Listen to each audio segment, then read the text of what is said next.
In the name of the Father, and of the Son, and of the Holy Spirit, God is one. After the miracle of the loaves and the fishes, which we heard about last week, Jesus quickly sends his disciples away in a boat to go to the other side of the lake.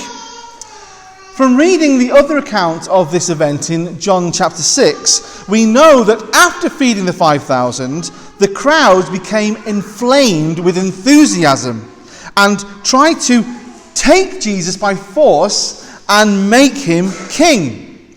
And so in all this, Christ sends the disciples away while he pacified and dismissed the crowds. When Jesus had done that, he went up into the mountain by himself to pray, as was his custom. And he stayed up there praying until after 3 a.m. It was then that he knew that his disciples needed him. What should have been an easy journey across the lake had become a nightmare for them.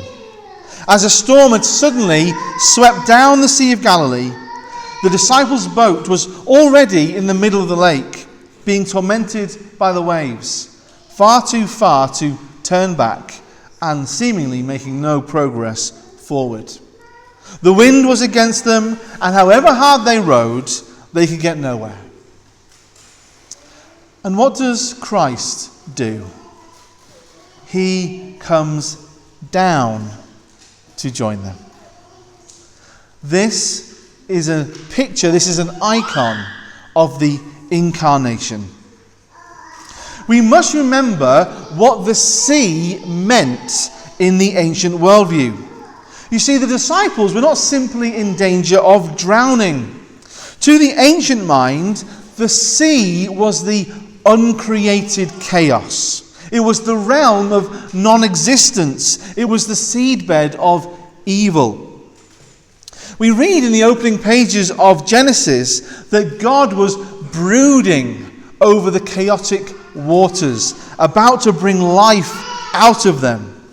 And one of the first things he did then was separate the waters above from the waters below. In creation, God carves out this safe space between the waters for life to exist. Now, there has been all sorts of terrible pseudo-scientific ways that this has been explained.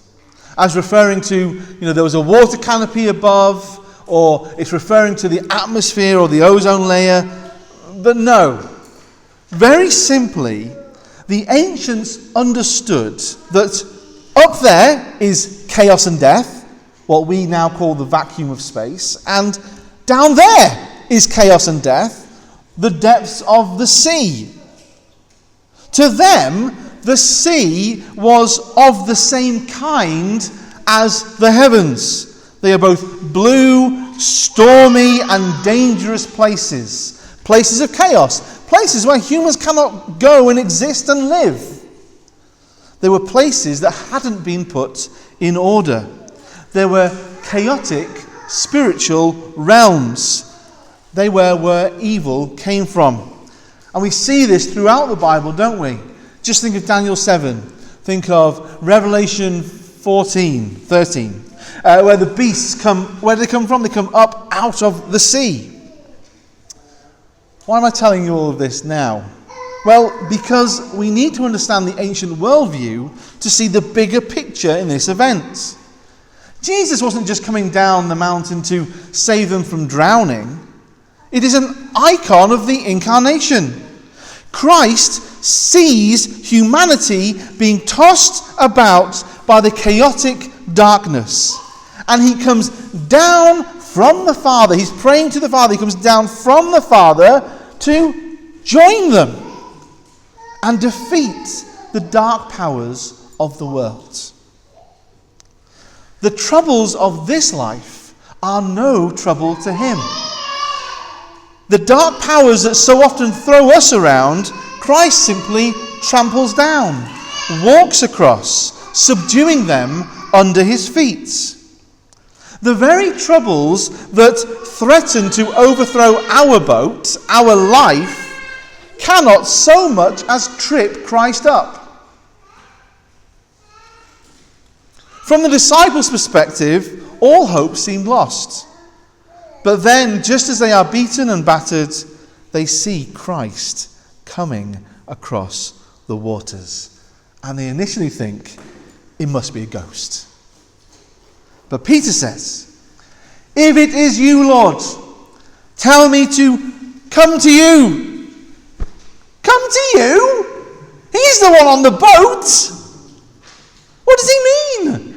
How could Peter come to Christ? This is so important. Peter realizes that he needs to leave even the fragile safety of the boat and go to the Lord, even if that is out on the stormy sea. You see, the Lord, he's come all the way down the mountain. He has walked a mile across the raging sea, treading the evil depths under his feet. But Peter still needs to have faith to step out of the boat. Synergism, not monergism. We have to act. We have to respond.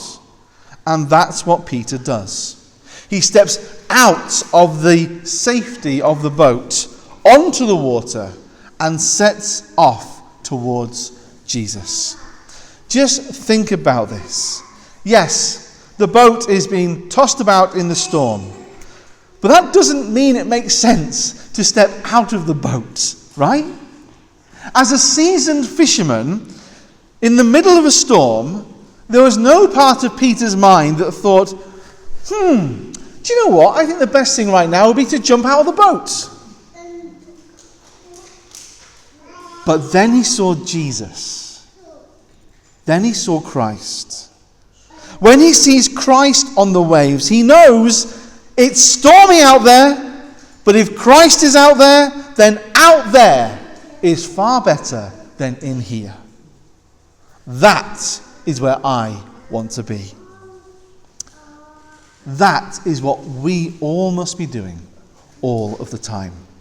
Stepping out to where Jesus is, even if it means stepping deeper into the storm. We have all sorts of storms in our lives. Maybe you are in a financial storm. Money is tight. And every reasonable instinct tells you, well, I can't afford to give right now. I can't afford to help others. But it's in the sacrifice that we have a deeper experience of Jesus. Maybe you're in a relational storm. You've been hurt again. And self-preservation says, I'm done. I cannot forgive them. I'm not setting myself up to be hurt again. But it is in the pain of loving your enemy that you experience the love of Christ yourself.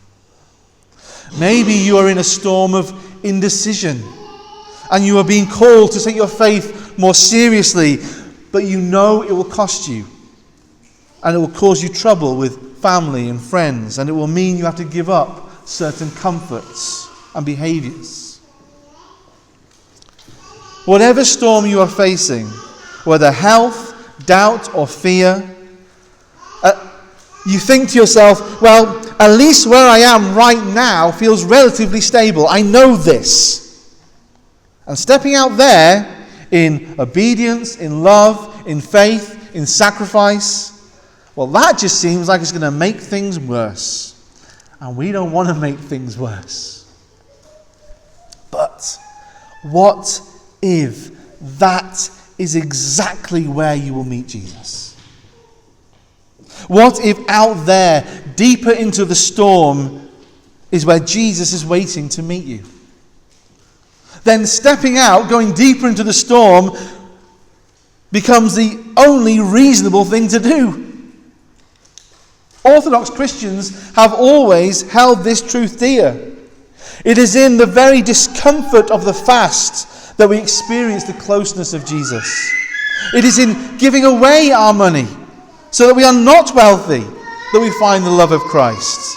It is in working hard and expending ourselves for others, that we receive the real resources for life. Even the very, very simple act of prostrating ourselves in prayer and veneration, or standing in worship, in these things we experience the closeness of Christ. All the world may cry, "What are you doing? This doesn't make sense. Stay in the boat." But we see Christ out in the storm, trampling down the waves of chaos, and we want to join him. And wonderful Peter, you have to love St. Peter. He steps out of the boat. He walks on the water towards Jesus. And you see, I'm doing it. But when he saw that the wind was strong, he became afraid and immediately began to sink. And he cried out saying, "Lord, save me." Peter, he's doing it. He's heading towards the Lord, heading towards salvation. And what happens? He stops looking at Christ and he looks down. He looks at the wind. He looks at the waves. He looks at the storm. And immediately he is drowned in the problem. He's distracted, and so he begins to sink. He's overwhelmed by his situation. The same is so often true for us, isn't it? When we focus on our problems, they seem massive, don't they? Because that's what we're looking at. When we focus on our pain, on our failures, on our enemies, we are so easily overwhelmed by them. They become all-encompassing, and we believe, I'll never get out of this. I'll never be free of this sin. I'll never be able to be and do all that I am meant to be and do. I can't do it. But when we focus on Christ, when our vision is filled with the person who has triumphed over all of our death, over all of our diseases, over all of our sin and shame, then we believe there is a way out. There is victory over my sins. There is forgiveness. There is healing. It's not that the storm is gone. Don't hear me wrong. I am not saying, as we've seen numerous times over the past weeks, I'm not saying that if you have enough faith, you will have an easy life and there will be no storms. No. The storm is not gone. But Jesus is in it with us. It was in the fiery furnace. It was in the lion's den.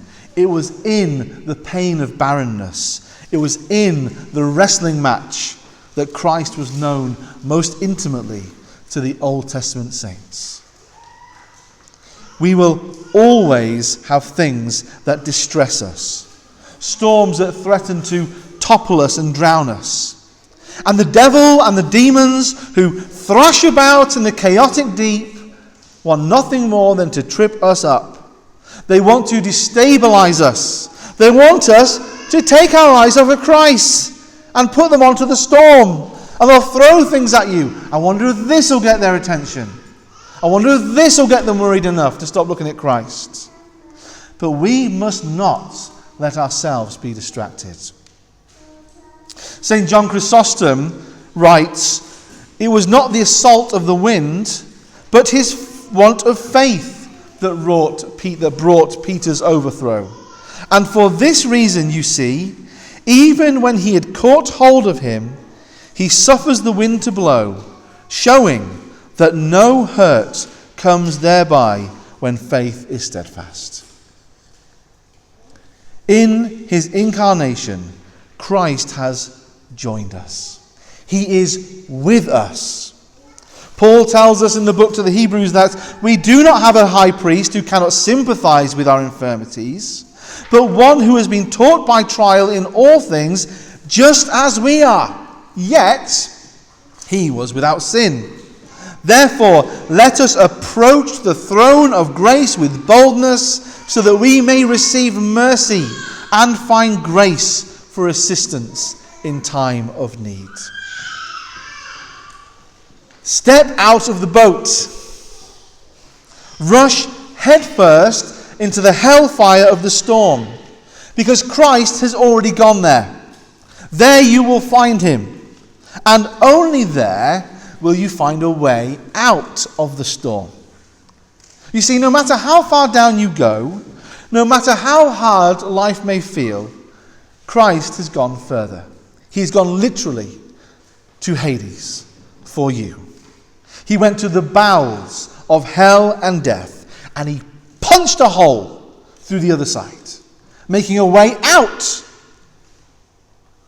And so the only way out of death is further in. The only way out of the storm is further in with Christ. So don't be afraid. Christ is with us, and Christ is risen. Amen.